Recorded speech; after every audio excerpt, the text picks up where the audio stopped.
John Blackwell is a 45-year-old man and the CEO of Innovatech Solutions, a $2.8 billion technology company specializing in artificial intelligence, AI, solutions to help businesses eliminate bias in customer interactions. Although John has achieved remarkable success in his career, he remains humble and dedicated, always focusing on giving back to the community and creating value for society. As a platinum member of Skylux Airlines, John is not only a premium customer, but also a highly influential figure in the tech industry. However, this flight will present him with an unexpected experience, one that challenges his beliefs about fairness and equality. Born and raised in East Cleveland, a place where opportunities weren't always abundant, John had to overcome numerous obstacles in his life. When he was just 16 years old, he tragically lost his father in a senseless attack, a loss that deeply affected his family and the community. Despite this heartbreak, John refused to let adversity define him. Instead, it fueled his determination to rise above his circumstances and carve out a future for himself. This moment marked the beginning of his relentless pursuit of a better life, ultimately leading him to focus on technology. While most of his peers spent their time playing games, young John was learning to code on an old computer his mother had bought him with the little money they had. The early programs he wrote were simple applications, but over time, his interest in coding evolved into a deep passion. This passion would lay the foundation for John to eventually start a career in technology, even though he began with entry-level jobs just to make ends meet. From those humble beginnings, John worked tirelessly. He spent 18 hours a day writing code, while also taking on side jobs to pay his rent. His commitment to his craft and his belief in the transformative power of technology led to the creation of Innovatech Solutions. Today, the company is one of the leaders in the tech industry, helping businesses eliminate bias and improve customer service through the power of AI. John's company doesn't just improve operational efficiency. It also plays a key role in promoting fairness and inclusivity in the corporate world. On this particular day, John was preparing for an important journey. He had chosen Skylux Airlines for his first-class flight to New York, where he would be delivering the keynote address at the Global Ethics and Technology Conference. The conference was a major event, where John would share his company's achievements and insights on how AI could be leveraged to advance social equity in business practices. Skylux Airlines, with its renowned first-class service, was a perfect choice for a high-profile business traveler like John. This flight was not just a typical business trip. It was an opportunity for John to showcase his work, share his vision for the future of technology, and contribute to the global conversation on ethics in the tech industry. As a frequent first-class flyer, John was accustomed to the luxury of Skylux, where he could enjoy his privacy, comfort, and most importantly, focus on his work during long flights. He had specifically chosen seat 2A, which offered the most legroom and ample space for him to work on his presentation. However, what John couldn't know was that this flight would soon turn into an unexpected confrontation, not only over his personal rights, but over a larger issue of fairness and equality. Despite being a loyal platinum member with a confirmed seat, John would soon find himself at the center of a dispute that would challenge not only his position as a customer, but also the very values he held dear. This seemingly small issue would bring to light significant societal questions about discrimination, power dynamics, and how people are treated based on their appearance and status. This flight would not just be a journey to New York. It would be a turning point in John Blackwell's life, as he faced unexpected challenges that would test his patience, his principles, and ultimately lead him to a battle for justice, fairness, and the values that he believes should be upheld in all aspects of life. The situation in the first-class cabin had been calm, almost luxurious, as John Blackwell settled into his seat on the Skylux Airlines flight. As the CEO of Innovatech Solutions, a $2.8 billion AI company, John had flown on numerous business trips before, often sitting in first class. He had grown accustomed to the top-tier service that Skylux provided, especially as a platinum member, a status that entitled him to premium seating, luxury service, and priority attention.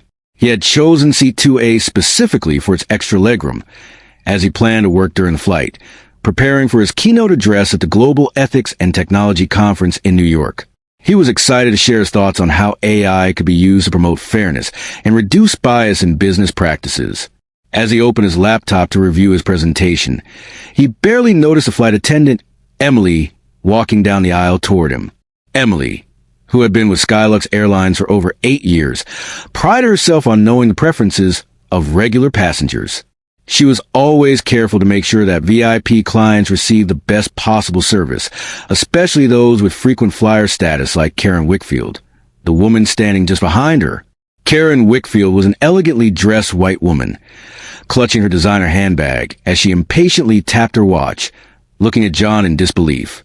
Seat 2A, the very seat John was occupying, was Karen's favorite seat.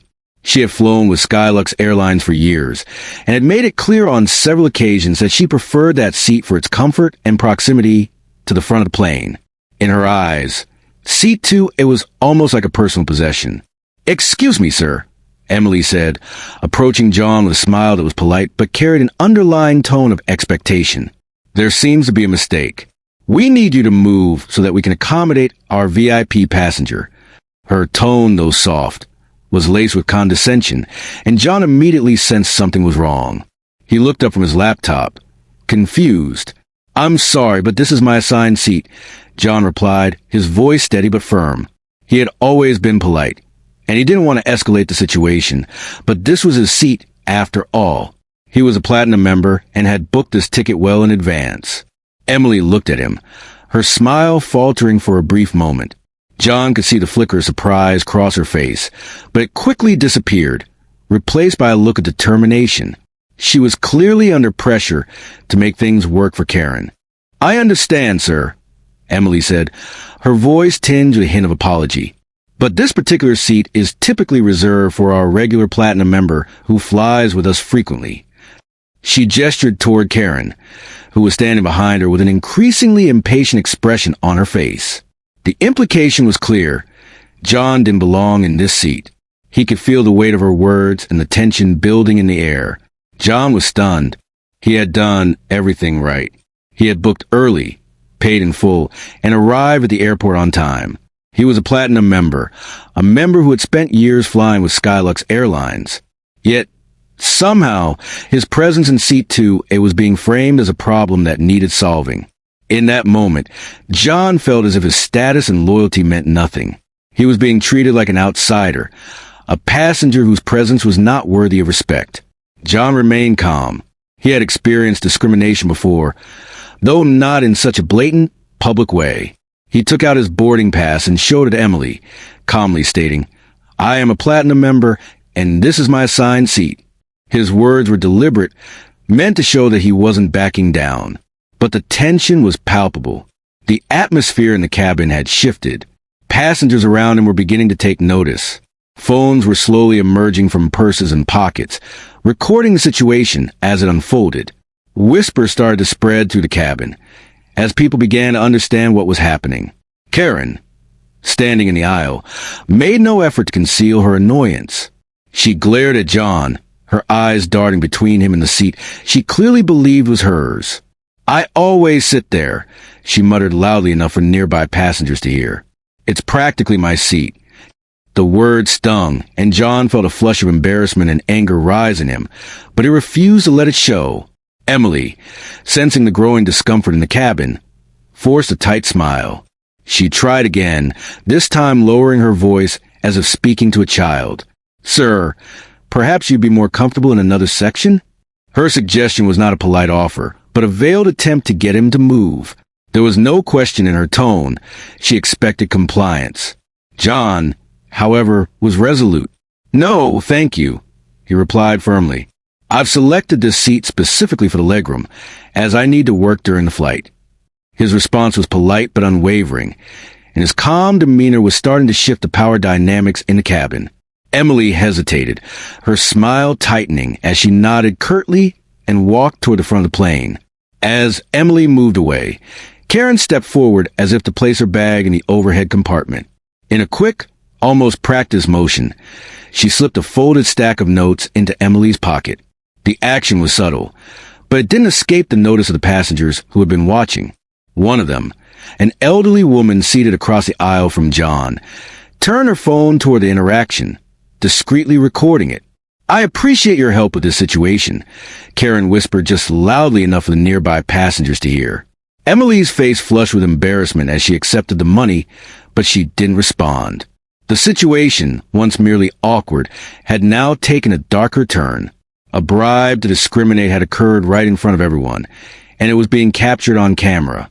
The first-class cabin, which had once been filled with a quiet hum of passengers preparing for their flight, now felt thick with tension. John was no longer just a passenger. He had become a target.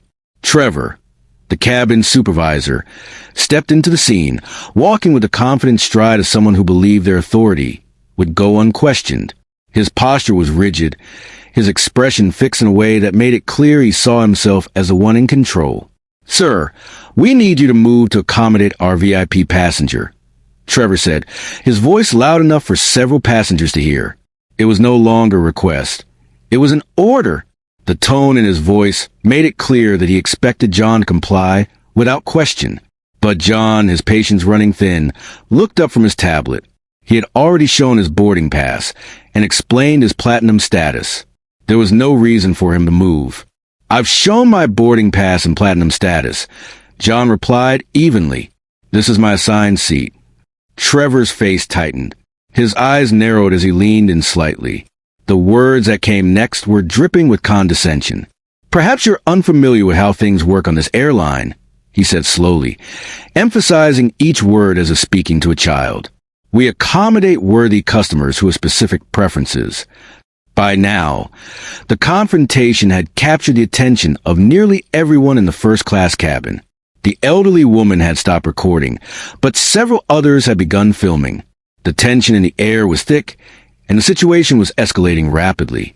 Karen remained standing in the aisle, clutching her designer handbag as if it were a trophy. She checked her watch dramatically, then let out an exaggerated sigh that echoed through the cabin. "I have an important meeting right after landing," she announced loudly, as if her words would somehow justify her behavior. "I need my usual seat. This is beyond ridiculous." The passengers around her exchanged looks, many of them now fully aware of what was happening. One of them muttered under their breath, "You should get out of the seat. He doesn't even look like someone who can afford it anyway." The word stung, but John didn't respond. He wasn't going to let them bait him into reacting. Trevor, feeling empowered by Karen's theatrics, leaned in closer to John. His voice dropped to a near whisper, but in the tense silence of the cabin, the words were still audible. "Sir, we can do this the easy way, or we can make this difficult. Your choice." The threat hung in the air like a physical blow. For a moment, the passengers held their breath, waiting for John's response. Many people might have yielded at this point, pressured by the public confrontation, the implicit threat, or the desire to avoid further escalation. But John Blackwell was not like most people. His composure remained unshaken, his gaze locked on Trevor as he replied with quiet authority, "I'm not moving. This is my seat." 6 simple words, spoken without anger or aggression but with absolute certainty.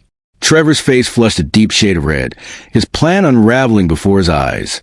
He straightened up, adjusted his uniform tie, and without saying another word, walked briskly toward the front of the cabin.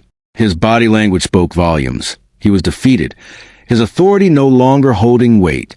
As the flight crew scrambled to figure out how to handle the situation, the cabin remained charged with tension. What was supposed to be a routine flight had now turned into something none of the people involved would ever forget. John Blackwell's story is one of resilience, determination, and ambition, shaped by a childhood marked by hardship and loss. Growing up in the south side of Chicago, John didn't have the privileges that many of his peers enjoyed. His family lived in a modest apartment, and his mother worked long hours as a nurse to provide for him and his younger sister. John's father, who had been a source of stability and inspiration, was tragically murdered when John was just 16 years old. This devastating loss shook him to the core, not only because he had lost his father, but because of the violent circumstances that surrounded his death. The incident left an indelible mark on John and his community, but also sparked a fire in him, one that would drive him for the rest of his life. Standing at his father's grave, John made a silent promise to himself. He would make something of his life, not just for himself, but to honor his father's legacy. He would rise above the pain and hardship that had surrounded him for so long. From that moment on, He committed himself to doing whatever it took to build a future different from the one that many around him seemed destined for. He knew that the only way out was through hard work and education, and so he poured himself into learning and self-improvement. At just 11 years old, John taught himself to code on an old, second-hand computer that his mother had managed to buy for him. While other kids in his neighborhood were playing video games or hanging out with friends, John was learning the intricate world of programming. His first lines of code were simple, but they soon turned into more complex projects as he honed his skills. The early lessons he learned from those days would set the foundation for his future success. His love for technology and problem-solving grew over the years, and as he got older, it became clear that he was destined for something greater than the streets of Chicago. However, the road to success was far from easy. John didn't have the financial means to attend an elite university or hire private tutors.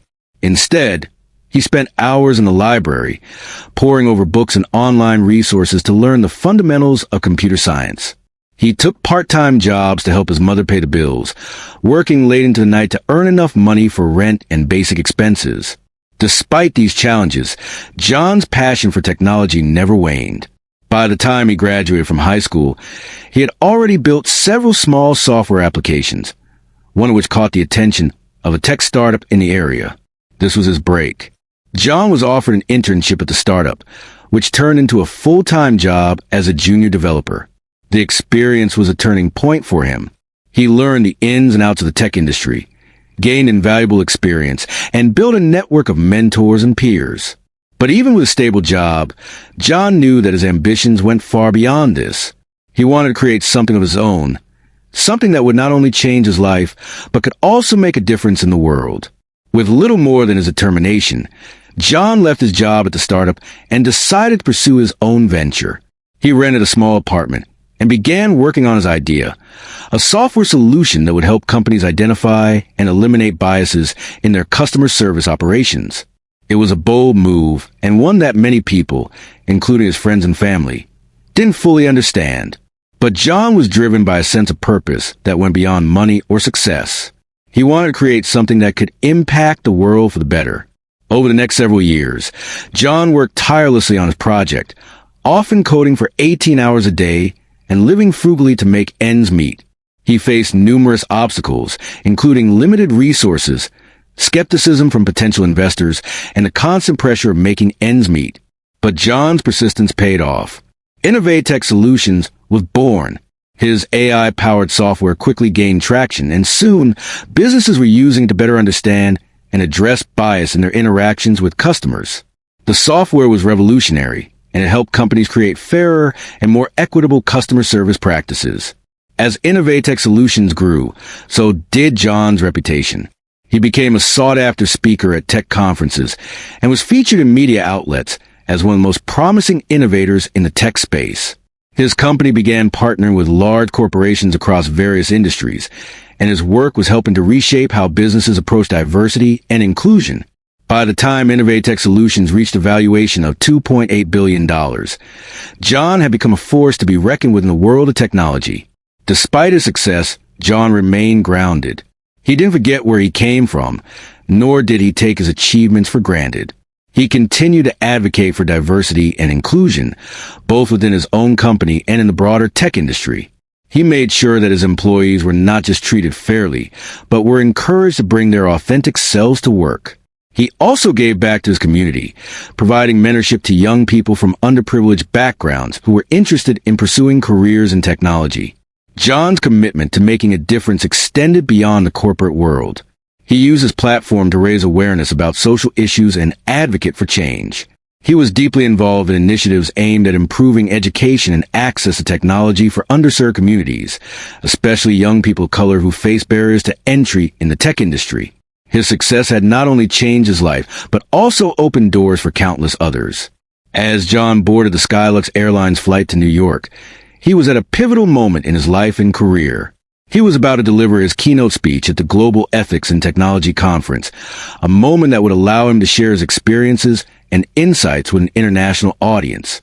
His journey from a self-taught coder in a small apartment to the CEO of a billion-dollar company was a testament to the power of hard work, perseverance, and a commitment to making the world a better place. But little did John know, this flight would soon present him with an unexpected challenge. One that would test not just his patience, but his beliefs in fairness, equality, and the very values that had guided his journey to success. The tension in the first-class cabin was palpable as the flight attendant, Emily, walked away from John Blackwell's seat. The interaction had already made passengers uneasy. There was a growing sense of discomfort in the air as John, a platinum member and a rightful occupant of seat 2A, was being told to move for no reason other than the preferences of a VIP passenger. Karen Wickfield, the woman standing behind Emily, had made her desire for the seat clear and seemed to feel entitled to it.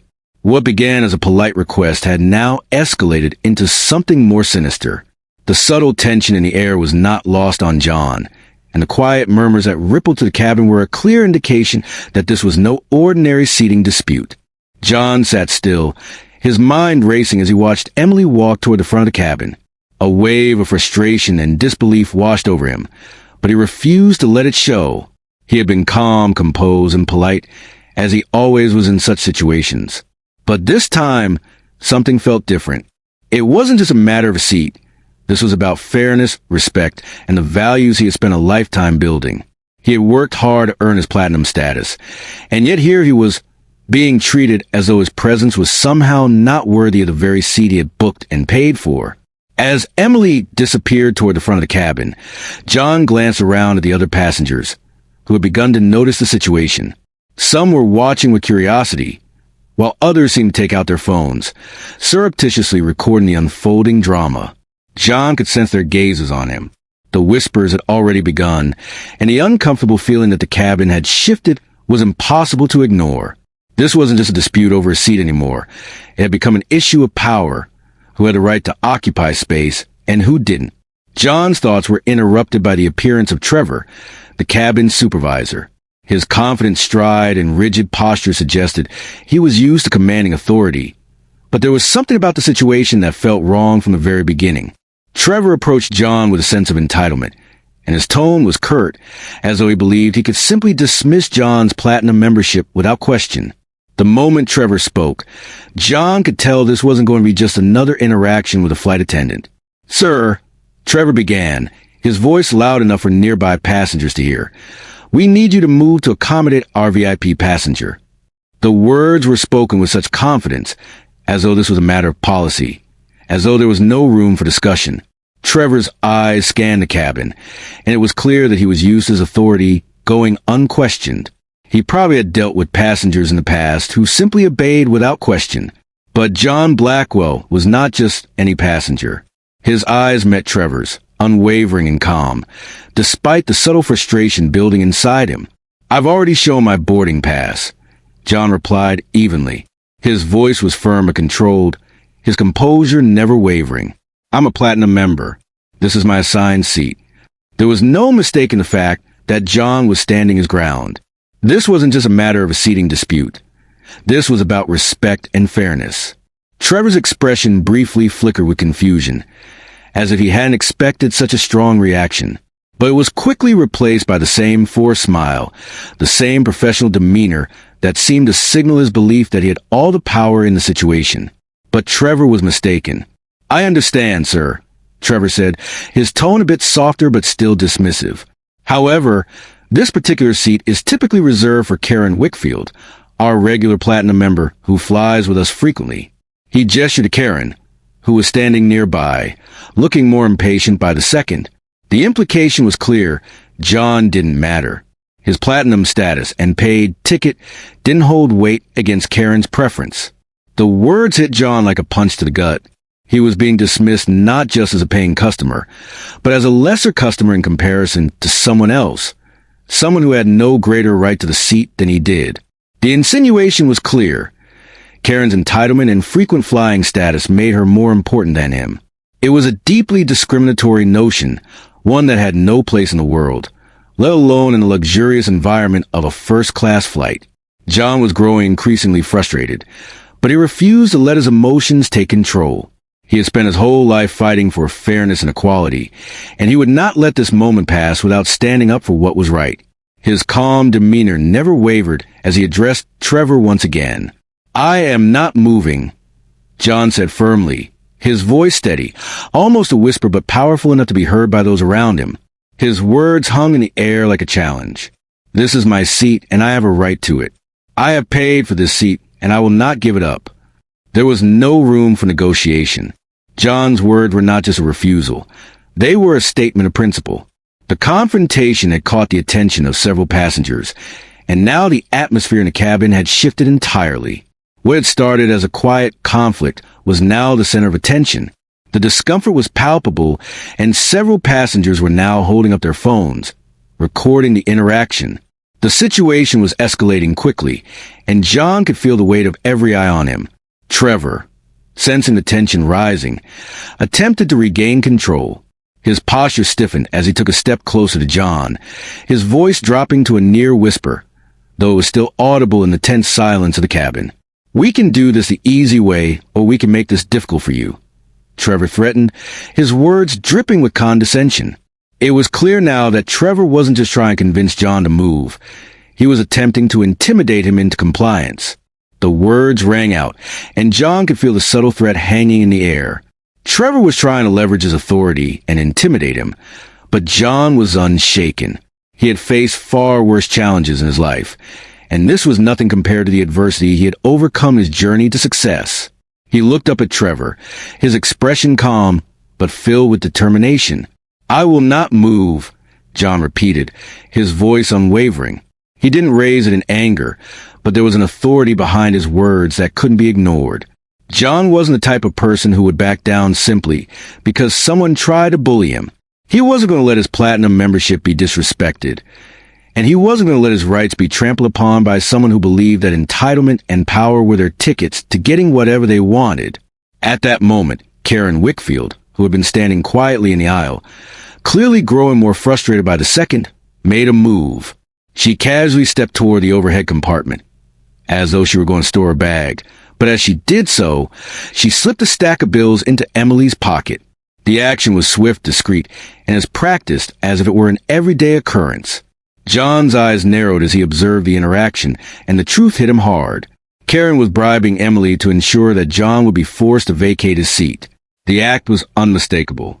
"I appreciate your help with this situation," Karen whispered, her voice just loud enough to be caught on camera by the passengers around her. Emily's face flushed bright red as she received the money, but she didn't seem to react beyond the awkward acceptance. The bribery was right there for everyone to see, and John felt his stomach churn with disgust. What had started as a simple seat dispute had now escalated into something far more insidious: blatant discrimination, and a bribe to enforce it. The situation had gone from uncomfortable to downright appalling. And yet, as Emily walked back toward the front of the cabin, she didn't seem to recognize the weight of her actions. She simply returned to her duties, leaving John with the overwhelming sense that the system itself was broken. John knew now that this wasn't just about a seat on a plane. It was about something much larger. It was about the power people wielded to treat others unfairly, to use their privilege and status to push people down. It was about the pervasive culture of bias that existed in places where people should have been treated with the utmost respect and equality. This was about far more than an argument over a seat. It was a matter of principle, and John wasn't about to let it go. As the tension in the first-class cabin continued to rise, John Blackwell could feel the growing discomfort in the air. He had made his stance clear. He was not moving from seat 2A, despite the pressure from Emily and Trevor, the cabin supervisor. The confrontation had now become something bigger than a mere seating dispute. It had become a public spectacle. The murmurs of nearby passengers filled the cabin as they exchanged looks and whispered to one another. Many of them had started taking out their phones, subtly recording the scene as it unfolded. At first, it seemed like a minor altercation, just another passenger dispute, but as the minutes ticked by, the tension built to a boiling point. Little did John know, the entire situation was about to be captured on camera and shared with millions.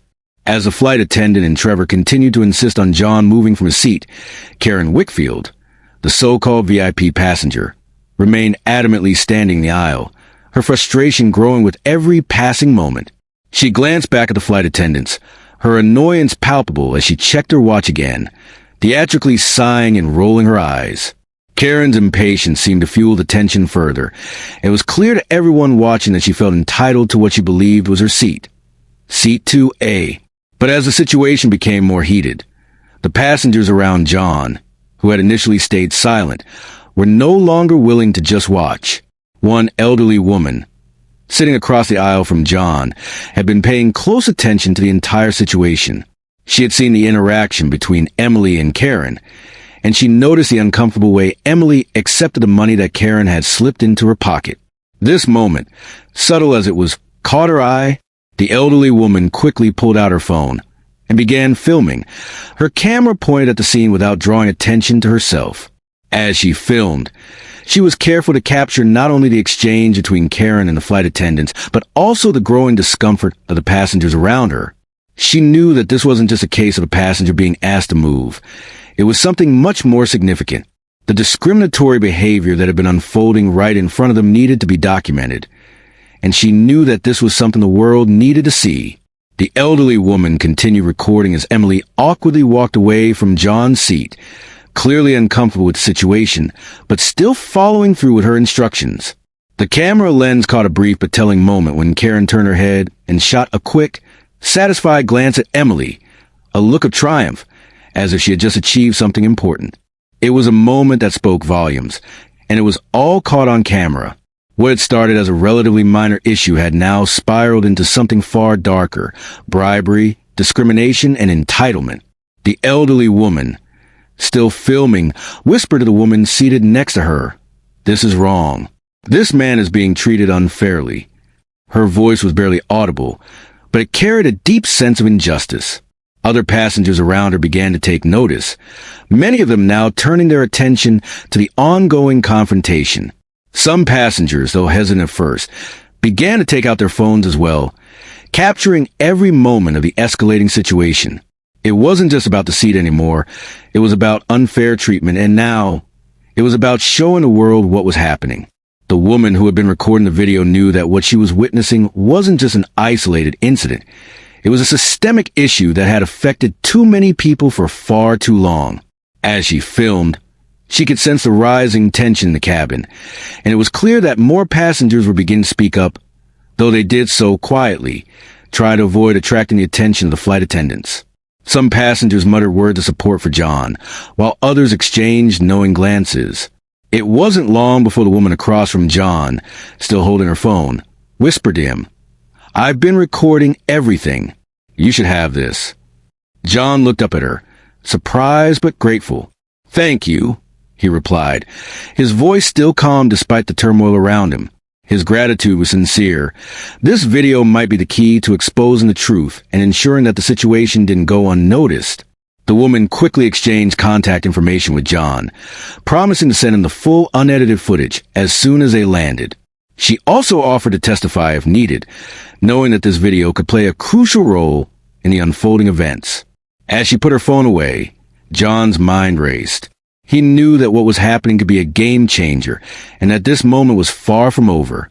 The flight had already become a spectacle, but this video would ensure that the entire world would see what had been unfolding in the first-class cabin. As the flight continued, John tried to keep his focus on his work, but his mind kept drifting back to the growing sense of discrimination he was facing. He had lived through his fair share of challenges, but this moment felt different. It wasn't just a matter of being treated unfairly. It was about a pattern of behavior, a culture that allowed people like Karen to believe they could simply push others aside because of their privilege. The more John thought about it, the more determined he became to make sure that this was not the last time something like this would happen. Meanwhile, on the plane, the situation continued to unfold in the background. Karen, oblivious of the growing number of people who had taken notice of her actions, sat down in John's seat after he had been removed. Emily, still clearly uncomfortable with what had just transpired, handed her a glass of champagne. "I'm sorry for the disruption, Miss Wickfield," Emily said, her voice trembling slightly as she tried to offer her best customer service. "We just want to make sure your flight is as comfortable as possible." The deferential tone in her voice was all too telling. Karen had won, and the airline staff had enabled her, But as Karen settled into the seat and sipped her champagne, she didn't realize that the consequences of her actions were about to extend far beyond the cabin of this flight. The video was already making its way through social media, with hashtags like #SkyluxDiscrimination gaining traction. The footage of Karen's bribe, Emily's compliance, and John's unfair removal had struck a nerve. Within hours, the video had gone viral, spreading across various platforms. News outlets began picking up the story, and it wasn't long before celebrities and activists joined the conversation, condemning the behavior of Skylux Airlines and showing their support for John. For John, this was no longer just about a seat on a plane. It had become a battle for justice, and he knew that the public would be watching closely. The video that the elderly woman had recorded had turned into a symbol of the systemic problems that had been allowed to fester for too long. John could only imagine the conversations happening on social media, where people from all walks of life were reacting with outrage and disbelief. As the plane landed in New York, the story was already making waves across the country. John's ordeal had become a public scandal, and the ripples from that moment would continue to spread far and wide. The next steps would be critical, not just for John, but for the airline that had allowed this incident to occur. The video had become undeniable evidence of a deeper issue, and it was clear that Skylux Airlines would have to answer for its actions. As the video of the incident continued to spread across social media, the ripple effects were felt far beyond the confines of Skylux Airlines' first-class cabin. Within hours, the video had gone viral, with millions of views and widespread attention on major news outlets. The footage showing the discriminatory treatment of John Blackwell, the CEO of Innovatech Solutions by the Skylux staff, had sparked outrage. But while the public reaction was swift and intense, the most significant consequences were still to come. Skylux Airlines had not only lost face in front of its customers, but now faced the scrutiny of its largest shareholder, John Blackwell himself. The world was watching, and the decisions made by the airline's top executives would determine the fate of the company. Back at Skylux Airlines headquarters, the corporate atmosphere had shifted dramatically. Richard Williams, the CEO of Skylux Airlines, sat at his desk, reviewing the company's quarterly projections when he received an urgent call from the airline's public relations department. The PR director's voice trembled with a sense of panic, and it was clear that the situation was far worse than anyone had anticipated. As the details of the video and its viral spread were explained to him, Williams' calm demeanor faded. He knew that this was not just a customer service issue. It was a PR catastrophe of unprecedented scale. "This is serious, Richard," the PR director said, her voice shaking with urgency. "The video of one of our passengers being removed from a flight is going viral. The passenger was not disruptive. He's a black CEO, and he refused to give up his seat to a white woman. The video also shows our staff accepting cash from the passenger to make this happen." The words hung in the air like a heavy weight, and Richard felt a sickening realization settle in his gut. Richard's mind raced. Skylux had always prided itself on offering the best service in the skies. The airline had built its reputation on luxury, exclusivity, and customer satisfaction. But this incident threatened to unravel everything they had worked for.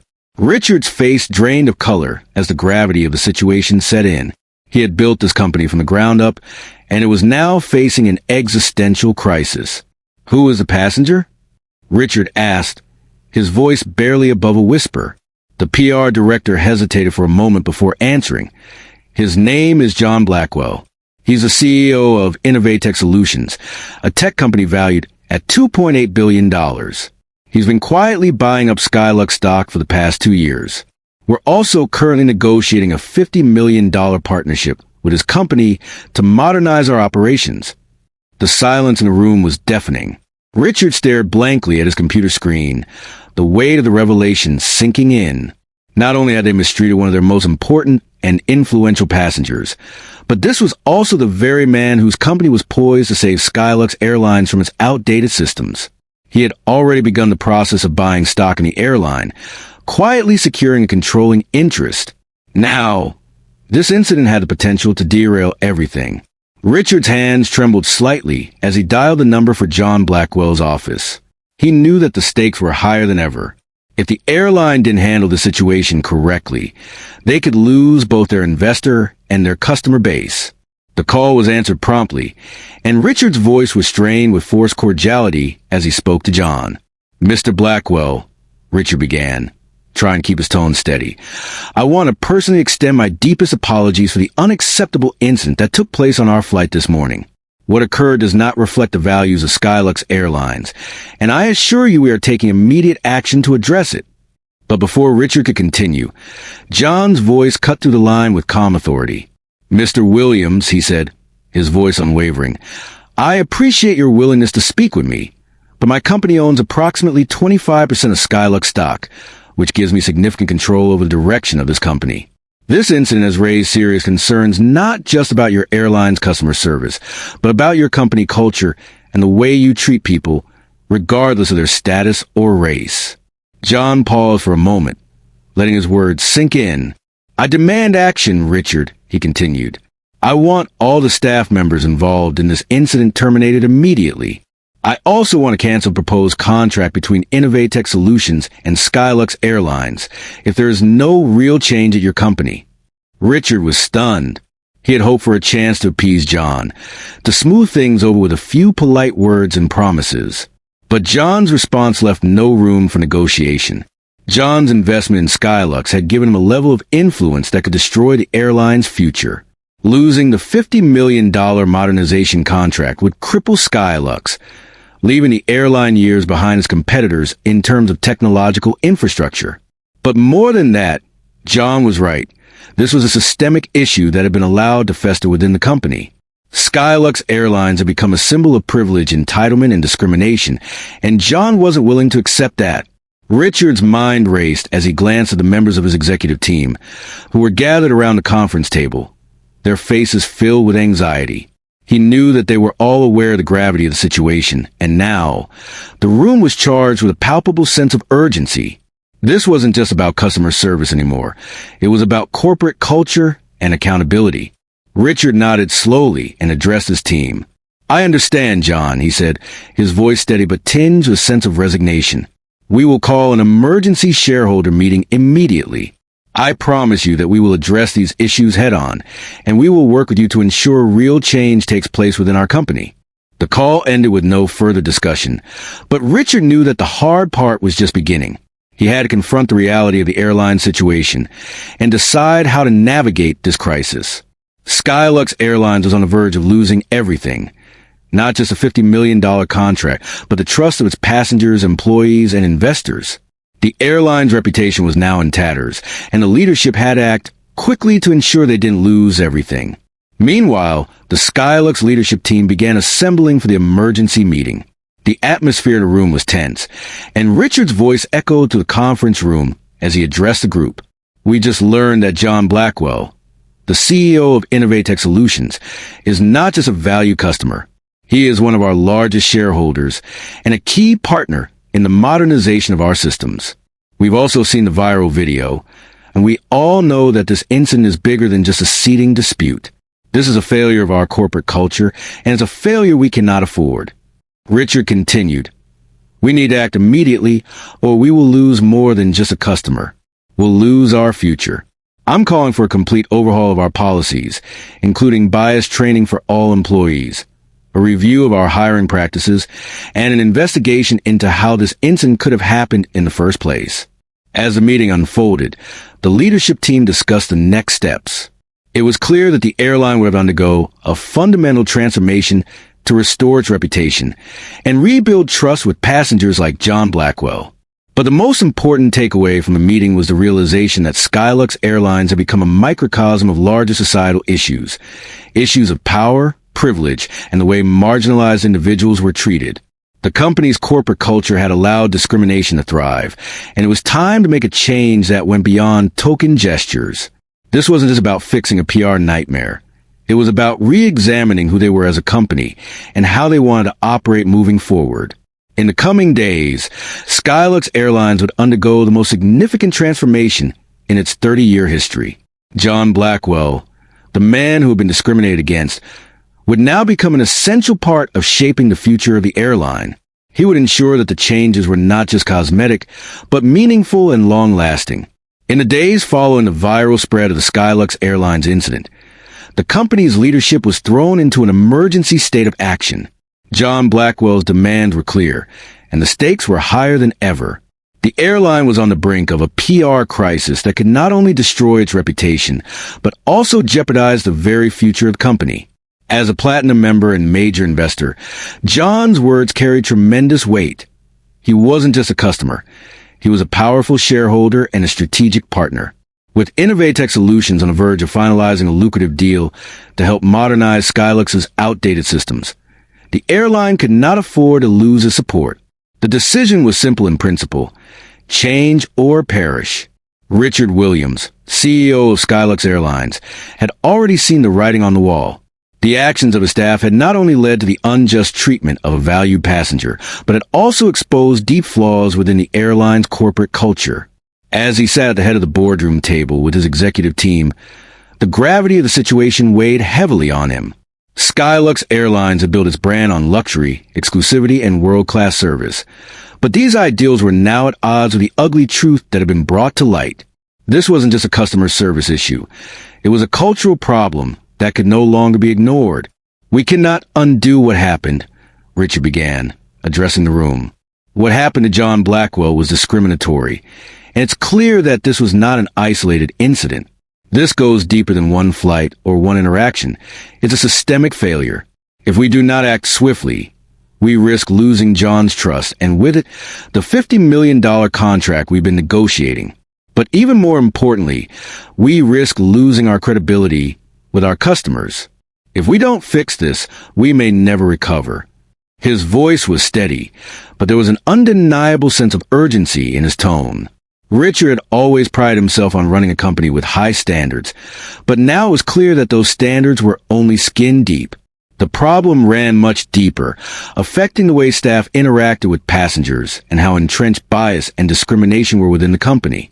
We have to show John Blackwell and our customers that we are willing to make meaningful change. This is not just about damage control. It's about taking full responsibility for the failure of our company's culture and doing the hard work to fix it, Richard continued. Turning to his executive team, "We need an immediate action plan. What's the best way forward?" Elise Thompson, the chief operating officer, spoke up. "We need to start with the people involved in the incident. Emily, the flight attendant, and Trevor, the cabin supervisor, both need to be terminated immediately. There is no place for that kind of behavior in our company, especially not when it involves taking bribes and mistreating passengers. I'll work with HR to get that process started." Richard nodded.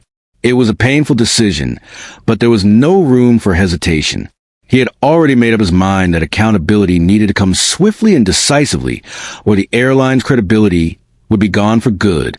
He turned to his chief legal officer, Matthew Turner, who had been quietly listening, his brow furrowed as he absorbed the details.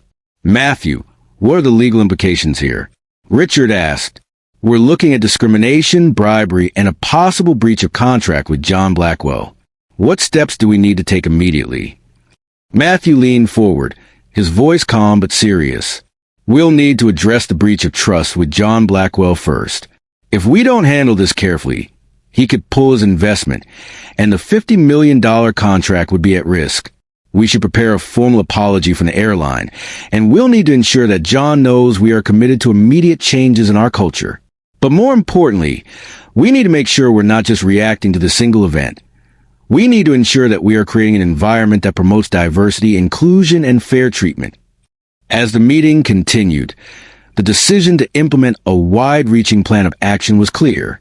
Skylux Airlines would take swift steps to overhaul its corporate culture, beginning with immediate action to fire those responsible for the incident.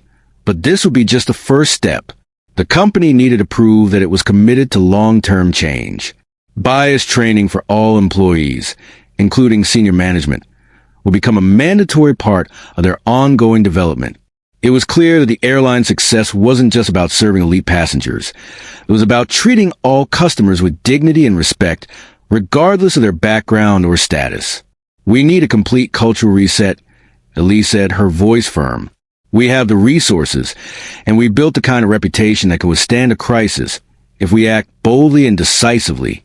I suggest we work with Tech Solutions and John Blackwell directly to develop a comprehensive bias training program for all of our employees. We can't afford to rely on old methods or just do this as a formality. We need a program that's thorough, immersive, and makes a real impact. Richard agreed. We'll bring in John to help develop this program. He's already been a leader in promoting fairness and equality in the tech industry, and he has the expertise we need. We'll also need to implement new policies to ensure that any form of discrimination is reported immediately with zero tolerance. As the plan came together, the gravity of the airline situation was apparent.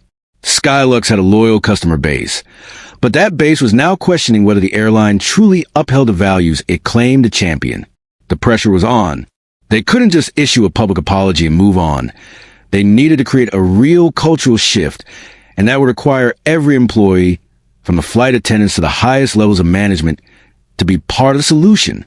Richard turned to his chief financial officer and Baxter, who had been quietly watching the meeting unfold. And we need to be prepared for the financial consequences of this decision. What will a 48-hour shutdown for training cost us? And hesitated for a moment before answering. It will cost millions in lost revenue, but it's the right thing to do. This is about our long-term sustainability. Richard, we need to show our passengers and investors that we are committed to equality, not just the appearance of it. Richard nodded. Let's proceed. We'll initiate the 48-hour grounding immediately after this meeting. Every employee will undergo the mandatory training program, and I want the board of directors to sign off on this plan by the end of the day. As the meeting drew to a close, the urgency of the situation was clear. Skylux Airlines was about to undergo the most significant transformation in its history, and John Blackwell's demands would serve as the catalyst for that change. The company's survival, both financially and reputationally, depended on their ability to confront the mistakes of the past and take bold, decisive steps toward creating a company that would truly treat all passengers equally. In the aftermath of the Skylux Airlines scandal, the company was faced with a daunting challenge. How could it recover from a crisis that threatened to undermine everything it had built over the past 3 decades? The discriminatory incident, which had been captured on video, had not only sparked outrage among passengers, but also triggered a fundamental reevaluation of the airline's values, policies, and internal culture. With John Blackwell's demands for accountability echoing in the ears of the executive team, the company knew it had to take decisive action to restore its reputation. The transformation of Skylux Airlines was no longer just a matter of customer service. It had become a matter of corporate survival, and a test of whether the company was truly capable of embracing the principles of fairness and inclusion. The first step in this transformation came with the company-wide mandatory bias training that will begin immediately after the crisis meeting. John Blackwell, a key figure in this transformation, was determined to help shape the future of Skylux Airlines by implementing a comprehensive cultural overhaul. His company, Tech Solutions, was a perfect partner to guide Skylux through this monumental shift, given their extensive experience in artificial intelligence and customer service technology. The training program was not going to be a mere formality. It was going to be a deep, immersive experience that would require every employee, no matter their position or seniority, to confront their own biases and re-examine their role in perpetuating an environment of inequality. The decision to suspend all flights for a full 48 hours while the training took place was unprecedented in the airline industry. But Richard Williams, the CEO of Skylux, knew it was a necessary sacrifice. He understood the gravity of the situation and recognized that a quick fix wouldn't suffice. This was a company-wide problem that demanded company-wide action. Skylux Airlines had long been viewed as the epitome of luxury and exclusivity in the airline industry. But the reality was that beneath the polished surface, deep-rooted biases had been allowed to fester. It was time to face those issues head-on and address the systemic problems that had led to the mistreatment of passengers like John Blackwell. The training itself was a challenging and often uncomfortable process.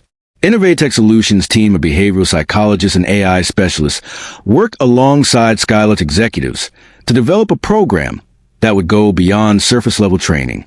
It was designed to be immersive, using simulations, role-playing exercises, and real-world scenarios to help employees confront their own unconscious biases.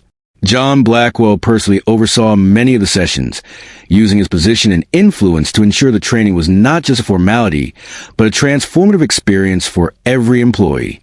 He shared his own story of overcoming bias, and his words resonated deeply with the staff. His journey from a young boy growing up in South Chicago to the CEO of a multi-billion-dollar company made him an authentic voice in the room, and his willingness to engage with the employees made a lasting impact. For many employees, the training sessions were eye-opening. They had never before been forced to confront their own biases, let alone understand how those biases had influenced their behavior toward customers. The interactive simulations showed them the stark realities of discrimination in everyday interactions, how subtle biases could influence their treatment of people based on race, gender, and other factors. The program wasn't easy. There were tears, uncomfortable realizations, and moments of anger, but it was clear that this process was essential. The empathy and self-awareness that came out of these sessions laid the foundation for the company's new direction. Elise Thompson, the chief operating officer of Skylux Airlines, took a hands-on approach during the training, personally engaging with employees at all levels of the company. She understood that this wasn't just about addressing a single issue. It was about creating a culture where everyone felt valued and treated fairly. As she led some of the training sessions, Elise was struck by how many employees were initially defensive or dismissive of the need for such training. But by the end of the 2-day session, the transformation was evident. The employees who had once resisted the process were now deeply engaged, asking tough questions and reflecting on their own actions. The sense of shared responsibility was palpable. When the training sessions concluded, the company immediately began to implement changes that would affect every part of Skylux's operations. New policies were put in place to ensure that instances of discrimination would never again be tolerated. A new reporting system was introduced, allowing employees to anonymously report any discriminatory behavior they witnessed, and all employees were encouraged to speak out when they saw something wrong. Zero tolerance for bias was now a cornerstone of the company's operations, and Skylux Airlines made it clear that anyone found violating these principles would face severe consequences. Perhaps the most significant change was the airline's decision to partner with Innovatech Solutions on a long-term basis. John Blackwell's company's expertise in AI-powered customer service was invaluable in helping Skylux create an environment where fairness and equality were embedded into every customer interaction. The airline began implementing AI systems that could help identify and eliminate bias in their booking systems, customer service interactions, and even during flight operations. These systems would be able to flag and correct bias behavior, ensuring that all passengers receive the same level of respect, regardless of their appearance or background. In the weeks that followed the mandatory training, Skylux Airlines began to see the effects of the changes they had made. The company's employees were more engaged and more attuned to the needs of their customers. There was a palpable shift in the workplace culture, one that was more inclusive, respectful, and supportive. As employees began to internalize the lessons of the training, they also began to hold each other accountable, a key component of the cultural shift that was happening across the airline. The public reaction was also overwhelmingly positive. Skylux Airlines made a concerted effort to communicate the changes to its customers, and passengers began to take notice. Frequent flyers who had previously been disillusioned by the elitist culture of the airline started to notice a difference. Skylux was no longer just an airline for the wealthy. It was now an airline that genuinely cared about customer satisfaction and inclusivity. Passengers reported feeling more valued and respected, and the airline's customer satisfaction ratings began to climb steadily. The company's financial performance also began to improve. As the Skylux stock price started to recover, John Blackwell's decision to reinvest in the airline paid off. The decision to implement these sweeping changes was proving to be not only the right ethical choice, but also the right business decision.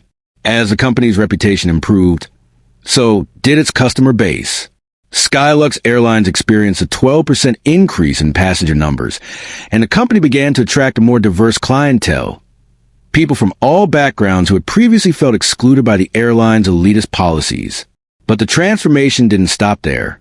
John Blackwell, true to his word, helped launch a new initiative through his Innovatech Solutions Foundation, a program dedicated to providing second chances to people who had lost their jobs or careers due to discriminatory behavior. This Second Chance program aimed to offer comprehensive rehabilitation training, helping people confront their biases and learn how to reintegrate into their industries with new perspectives on diversity and inclusion. Among the first to take part in the program were Trevor, Emily, and Captain Reynolds, the staff members involved in the initial incident that led to the crisis. These individuals, once complicit in the discrimination, now had the opportunity to learn and grow, confronting the ways in which their actions had hurt others. While the process was not easy, it was clear that this program was about accountability, not punishment. It offered these individuals a chance to make amends and rebuild their careers, but only after they had done the hard work of understanding their mistakes and transforming their perspectives. In the month that followed, Skylux Airlines continued to evolve. The mandatory training program became an integral part of the airline's onboarding process, ensuring that every new hire was introduced to the company's core values of fairness, respect, and inclusion. Independent auditors confirmed that Skylux had achieved the highest levels of customer satisfaction across all demographics, something that had previously been a distant goal for the airline. Black, Hispanic, and Middle Eastern passengers reported service experiences that were now equal to or even better than those of white passengers, marking a monumental shift in the airline industry. By the end of the year, Skylux Airlines had not only recovered from the crisis, it had thrived. The transformation was nothing short of remarkable, a testament to the power of accountability, courageous leadership, and a willingness to embrace change. And at the heart of this transformation was the belief that progress is not always linear, but it is always worth pursuing, no matter the obstacles. As Skylux Airlines embarked on its path to recovery and reform following the discriminatory incident that had tarnished its reputation, the company faced an important decision: how to handle staff involved in the incident, especially those whose actions had directly contributed to the crisis. Trevor, the cabin supervisor, Emily, the flight attendant, and Captain Reynolds, the senior pilot, were at the center of the controversy. While their actions were undeniably wrong, Skylux Airlines recognized that the fundamental purpose of their transformation was not just to punish those responsible, but to offer a path forward, a way to right the wrongs and build a culture of accountability and growth. In this light, the Second Chance program was conceived. The Second Chance program was an initiative launched by John Blackwell through his company, Innovatech Solutions, in partnership with Skylux Airlines, to provide individuals who had made significant mistakes, particularly in the realm of discrimination, with the opportunity to learn, grow, and reintegrate into their careers. It was a program designed to offer redemption, not through leniency, but through genuine self-reflection, education, and personal transformation. John Blackwell's own experience of overcoming personal challenges and breaking free from the limitations imposed by his upbringing in South Chicago made him uniquely qualified to understand the power of second chances. For John, justice didn't mean permanent punishment. It meant offering people the tools to correct their mistakes, take accountability for their actions, and earn their way back into society. The Second Chance program was not meant to be an easy route back to their previous roles. The participants, including Trevor, Emily, and Captain Reynolds, will have to undergo rigorous training and rehabilitation to confront their unconscious biases and learn how their actions had harmed not just John Blackwell, but also countless other passengers who had suffered similar treatment throughout their careers. The goal of the program was to help these individuals understand the depth of their mistakes, the impact of their behavior, and ultimately, how to move forward with a new perspective, one that emphasized fairness, empathy, and respect.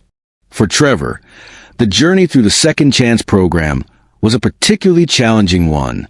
He had always prided himself on being a good leader and having a clear sense of authority, but the incident had forced him to confront the fact that his leadership had often relied on hierarchy and entitlement rather than on fostering a fair, equitable environment for all passengers. Trevor's background had led him to believe that authority and seniority were enough to justify his actions, and he had never questioned the biases that influence his decision-making process. The program's immersive training, designed to confront deep-seated biases and prejudices, was a difficult experience for Trevor. For the first time in his career, he was forced to look at his behavior through a critical lens. The program's role-playing simulations allowed him to experience firsthand the kind of discrimination he had unintentionally perpetuated and the impact it had on others. In the process, he learned how unconscious bias had shaped his leadership style and how it had made him complicit in a system that marginalized passengers like John. Trevor was initially resistant to the program, but over time, he began to grasp the importance of self-reflection and accountability. During group sessions, he openly admitted that he had never truly considered how his actions might have affected others, especially those from marginalized communities. "I never thought of myself as a bad person," Trevor confessed during one particularly powerful group session. "But this experience has shown me how bias operates, even when we don't recognize in ourselves. I've realized how my authority was sometimes used to silence those who didn't have the same privileges I did." This realization marked a significant turning point in Trevor's journey, as he began to understand that true leadership came from empathy and the ability to recognize and correct mistakes. Emily, the flight attendant who had accepted the bribe from Karen Wickfield, found herself in a similar position. She had always prided herself on providing excellent service to Skylux's VIP passengers, but in doing so, she had allowed her personal biases to cloud her judgment and, ultimately, her integrity. The Second Chance program forced Emily to confront the reality that her actions were not just about accommodating a demanding passenger. They were about actively participating in a system that devalued certain individuals based on their appearance, status, or perceived importance. Emily had always thought of herself as professional and capable, but she had never realized how entitlement could shape her perceptions and interactions with passengers. Throughout the program, Emily struggled with feelings of shame and guilt, but as she worked through the exercises and participated in group discussions, she came to understand the root causes of her behavior and the structural forces that had shaped her worldview. By the end of the program, Emily had come to the realization that her silence and inaction in the face of Karen's bribe made her complicit in the discrimination against John Blackwell. "I knew what was happening was wrong," she admitted, tears in her eyes. "But I didn't want to lose my job. I didn't want to upset the system that had given me comfort and status. I understand now that silence is just as damaging as the actions we take." The Second Chance program didn't absolve Emily of her actions, but gave her the tools to understand her mistakes, take responsibility for them, and begin the difficult process of rebuilding her career with a renewed sense of ethics and integrity. Captain Reynolds, the senior pilot involved in the incident, had a different journey. With over 30 years of flying experience, he had spent much of his career working in a hierarchical system where respect for authority and adherence to protocol were paramount. However, during the training, he was forced to confront his own biases and the reality that his unquestioning deference to the flight crew's decisions had contributed to the mistreatment of John Blackwell. For Captain Reynolds, the hardest part was acknowledging that his commitment to protocol and authority had led him to prioritize the preferences of a VIP passenger over the rights of a paying customer. "I trusted the wrong things," he reflected. "I thought that hierarchy and company loyalty meant I had to follow orders without question. But now, I see how bias and inequality were built into that system, and I was complicit in it." Captain Reynolds took it upon himself to become a mentor in the Second Chance program, hoping to help others avoid making the same mistakes he had. His experience in the program helped him rediscover the values of fairness, accountability, and respect that should have always been at the heart of his work as a pilot. As Trevor, Emily, and Captain Reynolds moved through the Second Chance program, they found new opportunities for growth and redemption. The program wasn't about excusing their actions. It was about teaching them to recognize their mistakes, accept responsibility, and move forward with a deeper understanding of their role in creating a more inclusive society. By the end of the program, they had all undergone profound changes, and their commitment to fair treatment was clear. The airline's leadership recognized the value of these transformations and provided them with opportunities to return to the industry, not as their former selves, but as people who've been given the tools to correct their errors and make amends. For Trevor, Emily, and Captain Reynolds, the Second Chance program became an essential part of their personal redemption. Their experiences allowed them to reflect deeply on their own actions, learn from their mistakes, and transform their behavior. They were now empowered to return to their roles with a new sense of purpose, ready to embody the values of fairness, respect, and accountability. As they continued their work within the airline industry, they would become powerful advocates for change, helping to mentor others and create a culture of inclusivity wherever they went.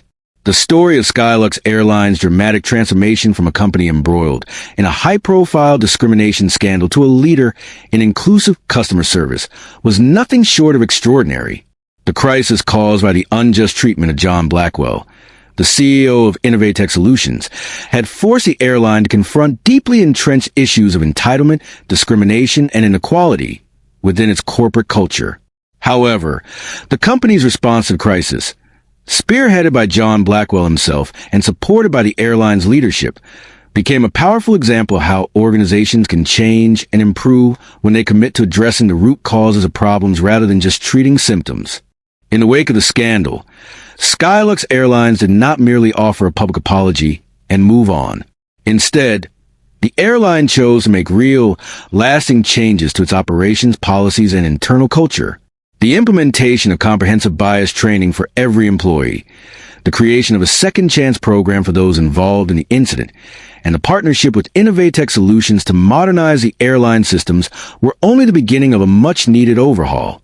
Skylux Airlines made it clear that real justice was not just about punishing those who made mistakes. It was about providing them with the tools to change, grow, and contribute to a better, fairer future for everyone. One of the most significant developments following the crisis was Skylux Airlines' ability to rebuild its relationship with John Blackwell. Initially, John had been understandably angered and disappointed by the mistreatment he had experienced. But as the airline took responsibility for its actions and demonstrated its commitment to change, John began to see the potential for genuine reform within the company. His involvement in the cultural transformation was invaluable. By helping to shape the bias training program and guiding the company through the implementation of new systems and policies, John became a key figure in the restoration of trust between Skylux Airlines and its customers. His decision to reinvest in the airline and continue negotiations for the $50 million contract was a testament to his belief in the company's ability to evolve and make meaningful changes. It also served as a powerful reminder that real justice is about progress, and progress is sometimes possible even in the aftermath of great mistakes. The company's decision to suspend operations for a full 48 hours to implement mandatory training for all employees was a bold move, and it paid off. While the financial cost of shutting down flights for 2 days was significant, the long-term benefits were even greater. Skylux Airlines proved to its employees, customers, and investors that it was willing to make sacrifices for the sake of a greater purpose, to create an airline that treated every passenger with the respect and dignity they deserved, regardless of their background, appearance, or status. The impact of the training was profound. Employees who had once operated within a system of privilege and hierarchical power began to embrace the values of inclusivity and fairness. As the training concluded, many employees expressed their gratitude for the opportunity to confront their own biases and learn how to create a more equitable environment for everyone. In the weeks and months that followed the incident, Skylux Airlines began to see the positive results of its cultural shift. The company's customer satisfaction ratings improved significantly, with passengers from all demographics reporting better experiences. Notably, Black, Hispanic, and Middle Eastern passengers, who had previously felt that their experiences were often overlooked or devalued, now felt that they were being treated with the same respect and care as any other passenger. This shift in customer sentiment was a direct result of the airline's commitment to inclusivity and accountability, as well as its efforts to prioritize fairness in every aspect of its operations. Financially, Skylux Airlines began to recover. The stock price started to climb as passengers returned to the airline, reassured by the steps it had taken to address the systemic issues that had once plagued it. John Blackwell's decision to reinvest in the airline was crucial in stabilizing its financial standing, and the $50 million modernization contract was finalized, giving the company the technological upgrades it so desperately needed to remain competitive in the evolving airline industry. The partnership with Innovatech Solutions allowed Skylux Airlines to improve its booking systems, enhance its customer service interactions, and implement AI-driven tools that helped identify and eliminate bias in real time, ensuring that passengers were treated fairly at every touchpoint. But the transformation didn't stop there. Skylux Airlines began to use its newfound influence to become a leader in the industry for promoting diversity, equity, and inclusion. The airline not only implemented policies that protected employees who reported discriminatory behavior, but also developed diversity, and inclusion programs that were shared with other airlines and businesses. Skylux became a model for how companies could use accountability, leadership, and genuine commitment to change to turn a crisis into an opportunity for growth and positive impact. It wasn't just about fixing one incident. It was about rebuilding a culture of respect that would last for generations. One of the most significant outcomes of the Skylux Airlines transformation was the creation of the Second Chance program, which was inspired by the personal growth of the employees involved in the incident. Trevor, Emily, and Captain Reynolds had all gone through process of rehabilitation, but the program wasn't just about offering them redemption. It was about creating pathways for others who had made similar mistakes to learn, grow, and find new opportunities in the industry. The Second Chance program became a beacon of hope for those who had been marginalized or punished unfairly, showing them that they, too, could earn back their place in the workforce by committing to self-reflection, accountability, and learning. As the airline continued to implement the Second Chance program and further refine its diversity and inclusion initiatives, it became clear that Skylux Airlines had become a leader in transformational change. The airline not only improved its internal culture, but also helped set a new standard for the industry, one that prioritized the fair treatment of all passengers and employees, regardless of their background. The change was not immediate or perfect, but with each passing week, the company was becoming the organization it had always claimed to be in its advertising, one where everyone truly was treated like royalty. In the end, the story of Skylux Airlines was not just about overcoming a crisis. It was about how a company, even in the face of scandal and discrimination, could rebuild itself into something greater, something that served as a model for progress in the business world. John Blackwell's involvement in the transformation was a pivotal moment in the story, and his leadership in ensuring that Skylux Airlines could emerge from the scandal stronger and more unified was an example of how personal integrity and corporate responsibility could lead to a better, more inclusive future. The story of Skylux Airlines transformation offers several important life lessons that can be applied to both personal and professional spheres. First, it demonstrates the power of accountability. Acknowledging mistakes and taking responsibility is the first step toward meaningful change. In the case of Skylux, the willingness to confront deep-rooted issues like discrimination and bias led to reform that transformed the company from within. Second, the importance of second chances cannot be overstated. Personal growth and redemption are possible when individuals are given the tools to reflect, learn, and change. This is a powerful reminder that mistakes do not define us. Our ability to evolve and make amends does. Lastly, the story underscores the significance of leadership in driving change. True leadership requires not just vision, but the courage to make difficult decisions, address uncomfortable truths, and foster an environment where fairness and equality are paramount. Ultimately, this narrative teaches us that growth and progress come from reflection, accountability, and the willingness to do better, principles that apply to individuals and organizations alike.